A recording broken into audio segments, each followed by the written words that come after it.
At some point, when we finally decide to buy our first interchangeable lens camera, we hit that classic question: what lens should we get?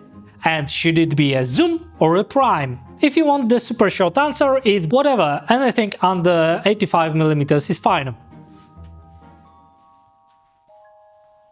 Alright, you probably want a bit more than that. There's no one-size-fits-all answer here. The world of photography is just too broad, and when you are starting out, it makes zero sense to drop money on top-of-the-line glass right away. So while I'm not going to hand you the ultimate beginner recipe, I am going to walk you through the basics so you can avoid falling for the piles of questionable advice from self-proclaimed gear experts online. You've probably heard that classic claim: a 50mm lens gives you the same perspective or field of view as the human eye, so it's the best first lens to buy. Well, first of all, perspective has nothing to do with field of view. Those are two separate things, and that claim is actually two different statements rolled into one. So let's unpack it. Perspective isn't a property of a lens at all. Perspective is purely a geometric relationship between the camera's position and the subject's position. And yet, so many photographers still mix this up that it honestly makes me shiver. This is basic pinhole camera model stuff. Field of view. The human eye field of view has more than 180 degrees of vision. No single lens can match that, not even close, and certainly not a 50mm one. So yeah, that whole 50mm matches your eye thing, total BS. The real reason 50mm became popular was practical. In small studios, it let you capture a full body shot without stepping too far back. With a 50mm, you only need about 4 meters of space. With an 85mm, you would need at least 6.5 meters, too much for many small studios back in the day. A few decades ago, 50mm was considered the portrait king. But today, most pros will tell you that portraits are best at 85mm or even 105mm. This shift happened because the idea of portrait changed. Back then, a portrait could be a full-body shot, a family picture, or even multiple people in frame. Photography was expensive, and you didn't waste it on just a face. But nowadays, when you search for portrait tutorials, it's almost all tight close-up headshots. And for that style, a longer focal length works better. Still, I don't get one thing. If most portrait tutorials today look like that, why do I keep seeing so many shots like this in portrait photography groups? The point is, most of this is just layer upon layer of nonsense made up by people who like naming things, not by the people who actually understand photography. No experienced photographer is going to waste time arguing over whether 85mm or 50mm is the portrait king. This like debating McDonald's versus Burger King. It's just not worth the energy. Of course the McDonald's is the king. But if you shoot portraits the way I do, you will use both 85mm and 24mm in the same session, because each gives you different perspective options for the same scene. This is something internet influencers almost never talk about. In photography, you pick your focal length based on the geometry and framing you want to achieve, not the other way around. And 24mm can be fantastic for portraits, especially when you want to capture more than just the person's face. Sometimes the best portraits are as much about the environment as they are about the person. And that leads us to a key point. Lenses don't have some magical characteristic look. There's not such thing as a 50mm look or 35mm look. That's simply false, and it shows a fundamental misunderstanding of how optics work. Even some working photographers get this wrong. They will present perspective changes as proof that different focal lengths have different looks, when what's really happening is that they are moving the camera closer or further away from the subject. Here's the reality. Focal length doesn't define perspective. Perspective is purely a geometric relationship between the camera's position and the subject's position. Changing focal length changes your field of view, not your perspective. If you were to crop out just the subject from photos taken at different focal lengths without changing your position, meaning without changing the perspective.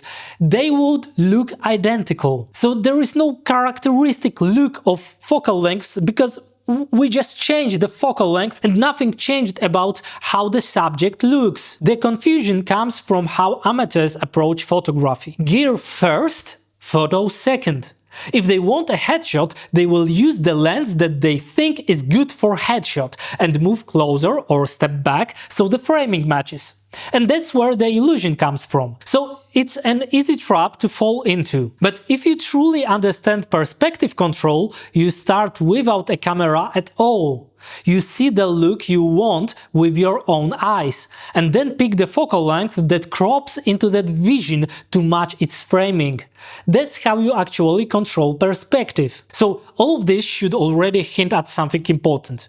If you want to work like a pro, you need access to a wide range of focal lengths. There's just no such thing as the one perfect focal length that covers everything. That also means that on paper, zoom lenses seem like the obvious winner for beginners. And to be fair, they are incredibly practical and they cover 95% of commercial needs without any compromise on quality. The era of zooms has always worse quality than primes ended a decade ago. But exactly, what about primes? There's this common belief that using primes will teach you the unique look of different focal lengths. Now you should know that this is a promise of speaking the language that never existed in the first place. Still, I do think primes have a real edge when it comes to learning, but for a completely different reason. If you've got only a single prime, you have to move your feet to adjust the framing. And that's huge learning opportunity. You see, experienced photographers already know, even without a camera in their hands, where they need to stand for a good shot. And beginners, not so much.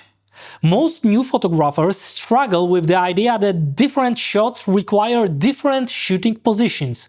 They don't change perspective. They will plant themselves in one spot, point a long zoom at the subject, twist the barrel until the framing feels right, and that's it. They never move nearly as much as they should. In fact, if you are still learning, you should move few times more than any experienced photographer just to test things out. Moreover, when you don't move, your images all start looking the same. And without variety, there's no real feedback loop for the learning. To grow, you need a mix of great shots and not so great ones, so you can recognize the difference and figure out why some work and others don't. If every shot is taken from almost the same spot with the same perspective, you've got nothing to compare, and you end up like a lot of hobbyists, shooting 1,000 mediocre images, then obsessively hunting for microscopic differences in sharpness, framing or posing, when in reality all the photos should go into trash bin, because they were taken from the wrong position in the first place. That way, you start to see those completely not important nuances in the photographs of others, and after a few years you are in the rabbit hole, where you cannot even judge if the photo is good or bad. And going out of that hole is so much more difficult than learning properly from the beginning. That's why for learning, primes can be still better teacher than zooms, because they force you to change position, experiment and see the scene from new angles. But if we are talking purely about capability, modern zooms are hands down the better choice for most commercial work, unless you specifically need the faster apertures or absolute best image quality for something like studio or tripod-based work. In our studio, it's very rare for pro photographers to even show up with primes as a main set of lens. They are kept rather as a backup for zooms. For learning though, the sweet spot is having a camera with just one,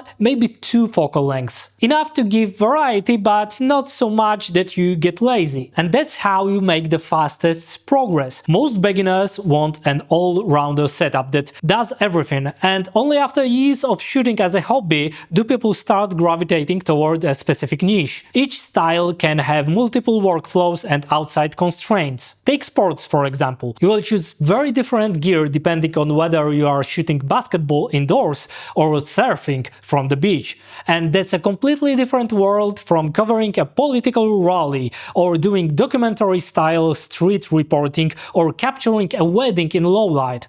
The needs just don't overlap. Now, there's also the whole new versus used and autofocus versus manual discussion. Here's where I stand. If you want to learn properly, you've got to give yourself time during a shoot. The problem is, during an actual photo shoot, adrenaline kicks in and you tend to rush. Using a manual lens forces you to slow down, think more about your shot and make deliberate choices. That's a huge plus for learning. The cost of it is that you will have missed shots a lot, even after learning how to focus properly. That's just a reality with manual lenses. So if you can swallow that, these are definitely worth to try. More so that you can get absolutely fantastic manual primes for next to nothing. They are almost always worth buying, because you can usually resell them for the same price or even a little more. On the other hand, I would avoid older autofocus lenses with some exceptions. Everything with autofocus from 10 or more years ago is usually not so good choice. Firstly, they lose value fast,